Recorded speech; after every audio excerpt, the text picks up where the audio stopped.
cidadania, educação, comunidade, saúde, comunicação, universidade, cultura, debate. cidadania em debate. Boa noite.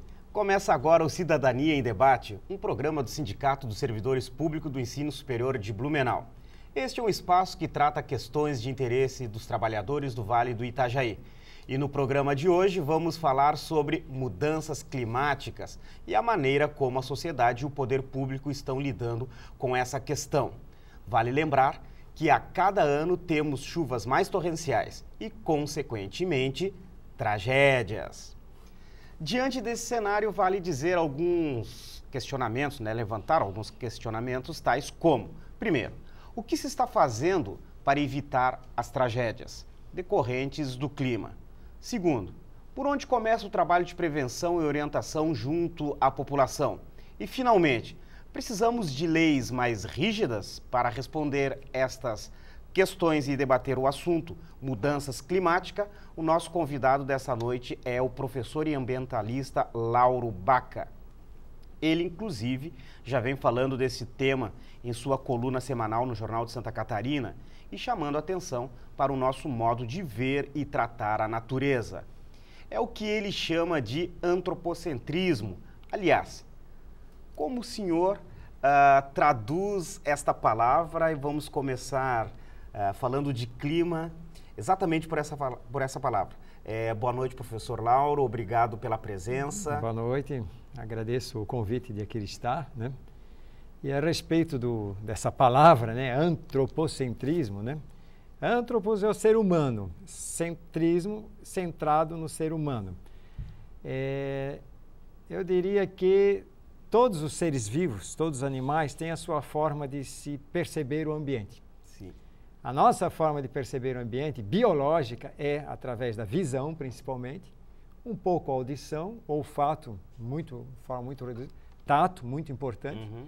Já um cachorro, o olfato, que para o nosso caso está em terceiro ou quarto lugar, para o cachorro está em primeiro. Uhum. Qualquer um que passeia com o cachorro por ali, ele examina tudo com o seu nariz. Não tem nada que ele não examine com o nariz. E isso lhe dá um monte de informações. Até aí é normal nós termos essa visão do ambiente que nos cerca, desse ponto de vista estritamente biológico. O antropocentrismo é o quê? Ficamos fechados no nosso mundo humano.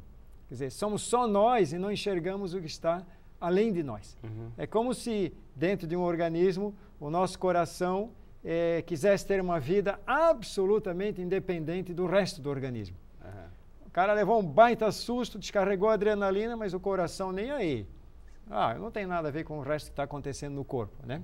Ou o sujeito tem que sair correndo por um compromisso, sobe uma escada e nesse momento precisa, os músculos mandam uma ordem para o cérebro, que por sua vez manda uma ordem para o coração. Bate mais rápido porque está precisando de mais movimento, bombeamento de oxigênio aí para aqueles músculos. E o coração nem aí. Agora, à noite, de madrugada, de repente o coração resolve fazer exercício quando estamos no maior do descanso e do sono. Uhum. Quer dizer, não dá certo. Sim. O cara que tiver um coração desse tipo, ele entra em quiripaco na hora. Nós, humanos, somos assim em relação ao ambiente.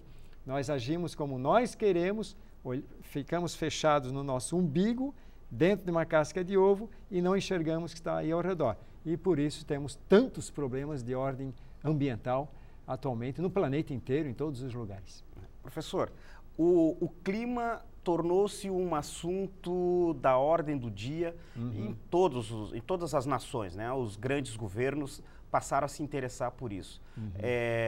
Estamos atrasados para tratar desse assunto? Eu calculo uns 250 anos de atraso.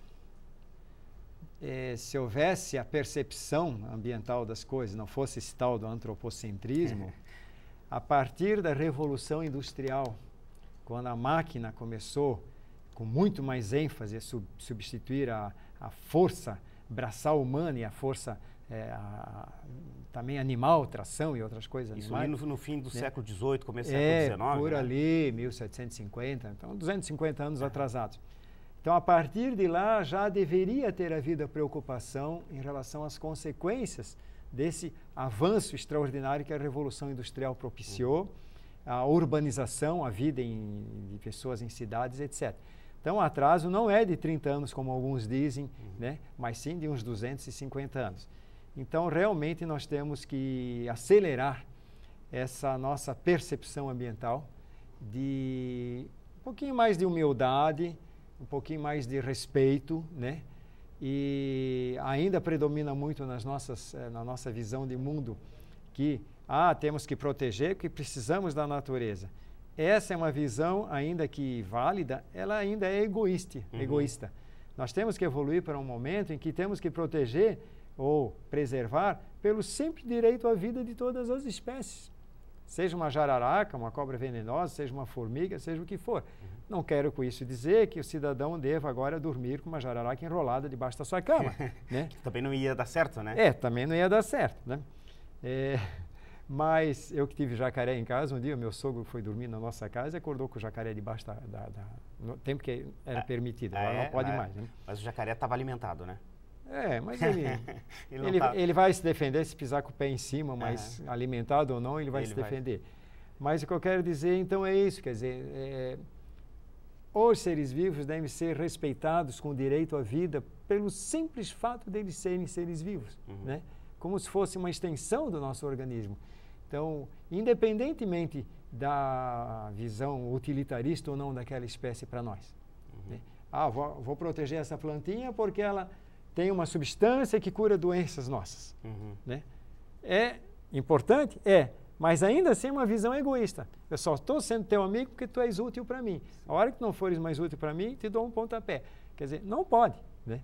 Então, nós temos que evoluir muito no nosso relacionamento com a natureza, entendermos melhor, fazermos a nossa parte.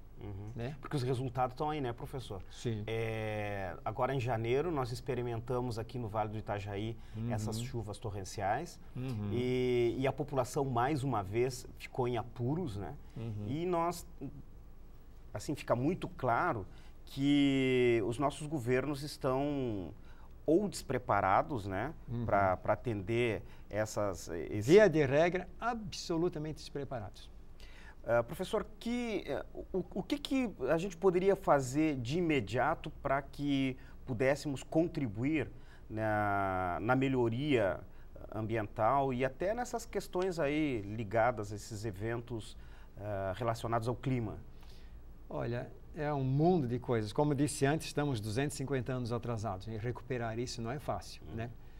Mas temos que, por exemplo, algo que está acontecendo hoje no país, e infelizmente o nosso estado de Santa Catarina foi o estupim disso tudo, foi a mudança da legislação ambiental. Estamos percebendo que cresce um discurso de certos setores acusando a legislação ambiental de estar sendo obstaculizar o desenvolvimento, obstaculizar o progresso. Então, saiu daqui de Santa Catarina essas modificações do Código Ambiental. Não que ele seja ruim, o Código Ambiental catarinense. Ele pode ser, como disse até um amigo que está no Ministério do Meio Ambiente, o Vigold, ele disse 70% do código é de coisas boas, né? Não quer dizer que seja só ruim. Mas o defeito dessa discussão é, primeiro, olhar lá na frente. Quais serão as consequências lá na frente? Quando um deputado catarinense ampliou de 5 para no mínimo 30 metros as APPs de margem de rio, foi em função das cheias que aconteceram, da tragédia aqui no Vale do Itajaí em 83 e 84. Esse deputado era Artenir Werner de Rio do Sul. Sim. Na época ele era deputado federal. Claro, há situações em que o rio não precisaria para a proteção da margem de nem 1 metro sequer. Se a margem for rochosa, não é nenhuma árvore lá que vai fazer diferença entre o rio desbarrancar ou não, porque ele já é rocha. Sim. Mas existe a função também da floresta de margem de rio, de corredor ecológico, por exemplo. Então, resumindo a coisa, através desses exemplos eu quero dizer quão complexa é essa discussão, que deve ser essencialmente ser feita com bases técnicas e não, digamos, passionais, muito menos populistas ou demagógicas. Então, é isso que nós temos que fazer, tratar dos desastres naturais como tratamos com os desastres da aviação. Por que hoje andar de avião é o meio de transporte mais seguro? Porque cada avião que caiu, se investigou, se foi a fundo e daquele defeito, avião nenhum dificilmente vai cair. Estamos melhorando, né? Então, se estamos tendo desastres ambientais, temos que estudar o porquê desses desastres para tentar conviver com eles. E, em grande parte, o município de Blumenau avançou. Eu diria que Blumenau está ainda na frente de uma série de municípios, mas mesmo assim, numa escala de 1 a 10, Blumenau está com nota 2 ou 3. Pô, estava lá embaixo? Sim, para ver como os outros estão piores. E Blumenau é um dos que mais avançou. A Defesa Civil está atuando.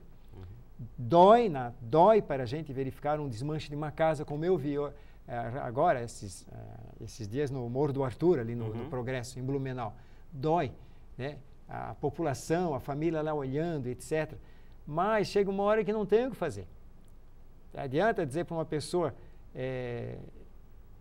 você não pode viajar. Aí a pessoa chora, esperneia, tem que ver o meu parente, tem que ver o meu negócio, etc. Tal.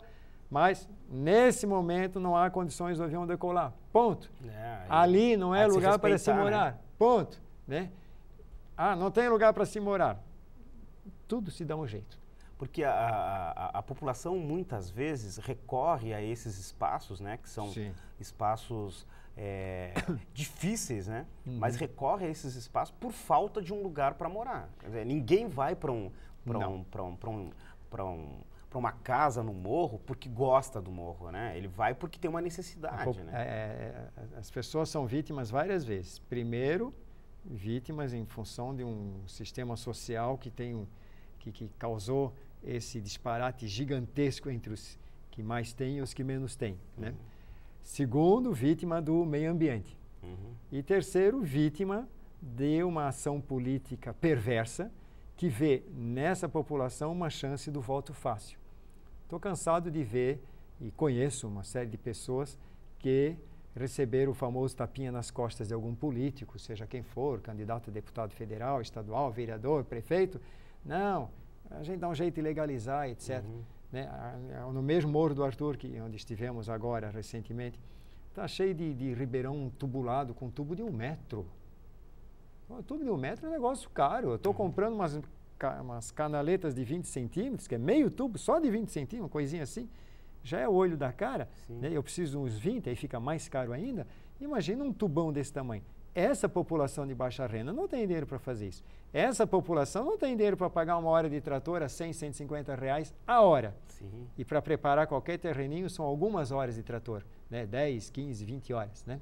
Então, alguém fez para eles. Então, eles são vítimas da situação social, são vítimas do meio ambiente, por acabarem ocupando esses lugares, e são vítimas dessa prática política perversa que vê nesse tipo de ocupação dividendos políticos fáceis e, né, é muito bom ajudar as pessoas desde que eu jogo lá em qualquer canto e depois deixa lá, né?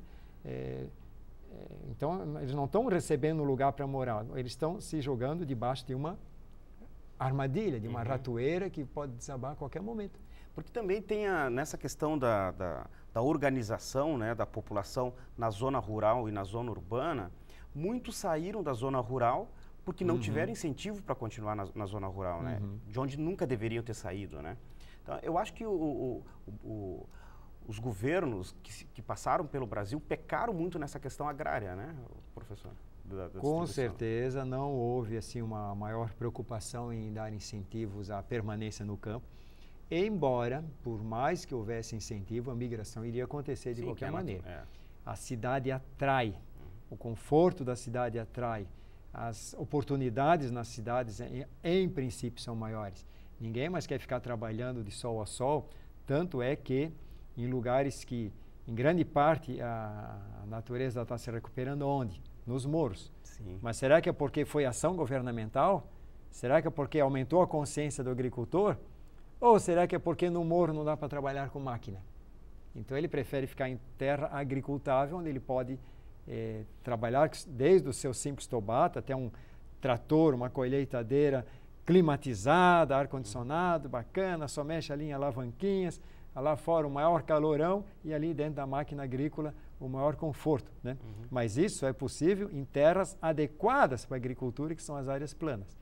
Um amigo nosso, já velhinho hoje, mas o decano dos ambientalistas conservacionistas brasileiros, Paulo Nogueira Neto, ele disse numa frase bem curta: onde não tem trator, não tem agricultura. Então, em grande parte, essas propriedades em montanhas que não permitem a mecanização ou ela é muito dificultada, o pessoal acaba não querendo mais. Então,